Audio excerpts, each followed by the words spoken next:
Hey folks, and welcome to the EJXW Info Group of Twitter accounts YouTube channel. And today we're going to be talking about the memory structure of scanners like the Uniden BCT15X and 3500 XLT. Now, a lot of people struggle with these scanners, particularly if they've used other scanners in the past. Most other scanners work on a system of banks. They divide their channels into banks of channels. So, for instance, I've got a Realistic Pro 2042 here, and that has 1,000 channels split into banks of 10. So simple math dictates there's 100 channels per bank there, and it's very quick case of just hitting the number for whichever bank you want to scan, and a lot of people have, say, a bank for each airfield that they visit. Now, the memory architecture in the Uniden, the more advanced Uniden scanners, so that will discount the Uniden 125 because that is in banks, but the 3500 XLT and the 15X and all of their different models, European versions, USA versions, use what's called, I think it's dynamically allocated memories. So you don't have a certain number of channels per bank. And what I'm going to do is try and explain this, because I see a lot of people putting their new Uniden scanners back up for sale because it's just too complicated for them to get their head around. So we'll dive right in.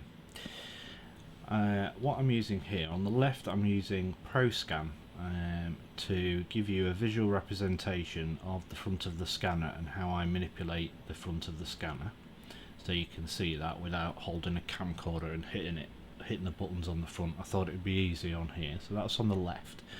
And then we've got FreeScan on the right. Now FreeScan is what I use to program my scanners, and ProScan on the left is what I use to control my scanners remotely. You can program in both of these. I just find FreeScan a bit more intuitive, and as the name suggests, it's free.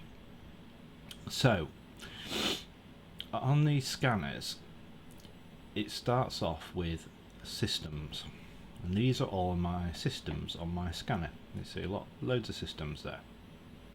Okay, and you can have any number of systems, and in the bracket there is the quick key that I've assigned to each one, so I'll talk more about that later.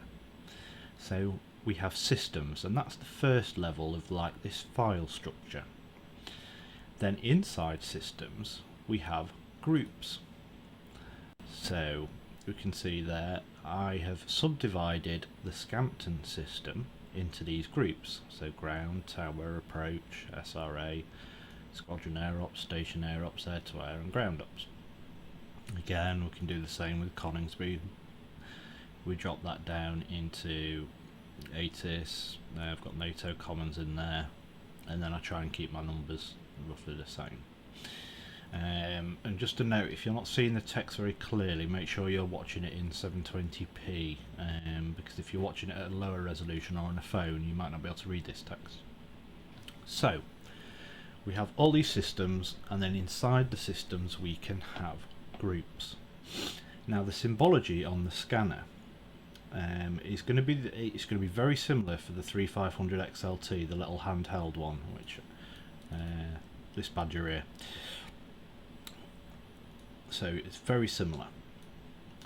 So just think of the screen as your handheld and you won't go far wrong, and I'll tell you any differences as we go along. So the symbology here, now here the S, and that's for system, and here we've got systems 1 to 9 all displayed, but there's no numbers there. A star means that that quick key for the system is available. So if I hit number 1, it would start scanning Waddington, because that's the quick key I've assigned to Waddington. If I hit number 1 again, it'll take it off. Hit number 2, Scampton, and so on. So a star means it's available and not scanning. A number means it's available and scanning. And a dash, so that's in position 0, means there's no system 0. It's not programmed into the scanner, so I can't scan that, so it's represented with a dash. Now,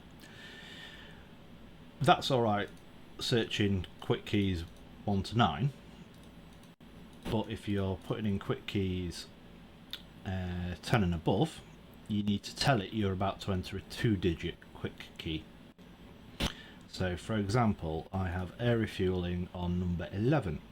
So instead of hitting 1 twice, which would just activate Waddington and then deactivate it, you would tell it, I'm going to put in a 2-digit number, and you do that by pressing the dot. So dot 1 1. And you see here the 0 changed because that first digit represents the number in tens. So if I hit 1, it will knock back from 0, so I'm scanning system 01, which is Waddington, and then I'm scanning system 11, which is air refueling. Okay, so I've just taken them out by dialing the same numbers in again. Now, when we get into groups, you'll notice, I think by default on the 3500, the handheld, it also shows the groups within the system. Now, if I scan Coningsby, we can bring this up by clicking this button, which is the function button.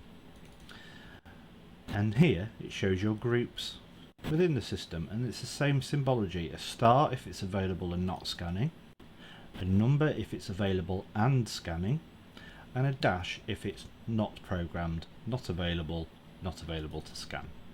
Okay, so you can see that I have groups 3 to 9 and 0, so I am scanning at the minute approach departs, PAR, so that's how it's structured there. So at any time you can click that function button. Now we can see here on the stock image of the 3500 XLT, the systems are displayed exactly the same, and the groups. So this guy here is scanning system 4 and group 2 within that system, and he's just happened to have held on a frequency there. I will do some more videos about the advanced functionality and things like this, but this is really the first video you want to watch because it introduces you to this memory architecture. Now I've got, how many channels have I got? 9,000 in a 15X that I can allocate, but I can put pretty much as many as I want within whatever group or system that I have. You imagine if there were maybe 10 channels per system and a maximum of 100 channels per group, it would be harder to divide that up. So this is why they go with the dynamically allocated.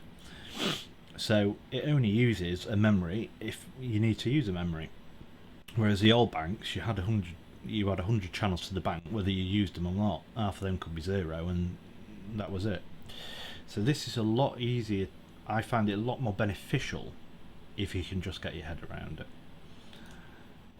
Now, quick keys, these are the shortcuts that you can put in your scanner, so you can, when you're out in the field, you can easily activate and deactivate things, and you can assign them in FreeScan. For example, if I click the Waddington system, I can assign it a quick key, and here we've got quick keys up to 99 available. So I've assigned Waddington quick key 1, Scampton quick key 2. So all your systems can have quick keys, and again, every group within a system can have a quick key. So these are your shortcuts you want to use when you're out and about. Now, you've also got, say in FreeScan, you can tick which groups within a system are active here. So I've got all of them available, for example, there. So if you untick those, as default they wouldn't appear in the scan. Now the way you change groups when you're out in the field, say I'm at Coningsby, so I will click my function, so that will be a click of this button or on the 3500 XLT, a click of the function button, and that will allow you to change the groups within a system that are scanning. Okay, so here look, I'm swapping about the groups within the Coningsby system that I want on the scan and don't want on the scan. Okay, so I'll put them all back on, because knowing me, I will forget which systems I have active and which I don't. So that is an introduction to the architecture behind this dynamically allocated channels.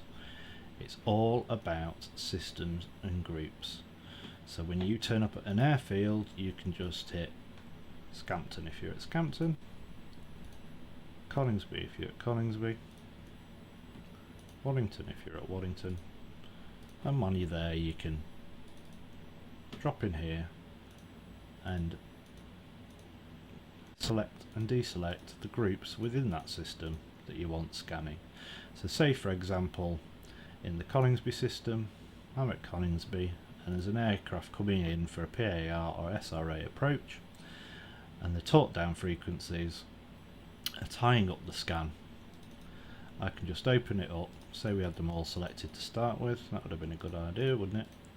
Same at Coningsby, an aircraft's coming in on torque down, it's tying up the scan, I just double click, hit full, well it's double clicking ProScan, single click on the front of the 15X and a single click on the side of the Uniden 3500 XLT as your function button. Okay, so you just function and drop it off the scan, and then later you can function and pop it back in the scan. So that is how systems and groups work, and you can organize your systems and groups to your heart's content with what is best for you. This is just how I do it. So when I'm at an airfield, my group quick keys are generally all the same. So you see Waddington, NATO Commons, quick key 0, ground is always on 1, tower is on 2, approach and departures on stud 3, 4 is always PIR and SRA. So whichever airfield I go to, I always know that that's my order within it. Because if you're having to carry a list around of what you've programmed, it's going to be quite a long list on these scanners because they're quite in depth. And again, like Swanwick Mill for example, divide that into sectors, so you can easily knock a sector off. So I just go onto Swanwick Mill, so I'm scanning system 5, and then I hit function and I can decide which sectors within there that I want to scan. As simple as that. Air to air is all the same. And remember, if you're putting in a system quick key which is higher than 9, just let it know you're putting in a 2-digit number by hitting the dot first. So for example, my TADS system 88, so I would let it know I'm putting in a 2-digit number, 88. It's scanning my TADS. And again, like license 3, it's system quick key 98, so 0.98, and that's on the scan as well. So it's scanning TADS and license 3 at the minute, and I can deselect my TADS 0.88, and it just scans my license 3. Just locking that out because it's tying up the scan. So that's how the systems and groups architecture works, and that is your first thing to get your head around when you've just bought one of these 15Xs, 3500 XLTs, these Uniden scanners that are a little bit more advanced, that aren't just simply banks 1 to 10. Okay, hope you found the video useful. I'll try and dive into more advanced things as I record these videos. Please put any questions in the comments and I'll try and get back to you. If you find this video is a bit confusing and I could explain things a little better, give me your feedback, and I can always re-record this video and put a new version up. It's maybe a little bit more structured, so just let me know. Please subscribe, because it will help grow the channel, and share this video amongst your friends who are struggling with their new scanners. Okay guys, take care and see you in the next video.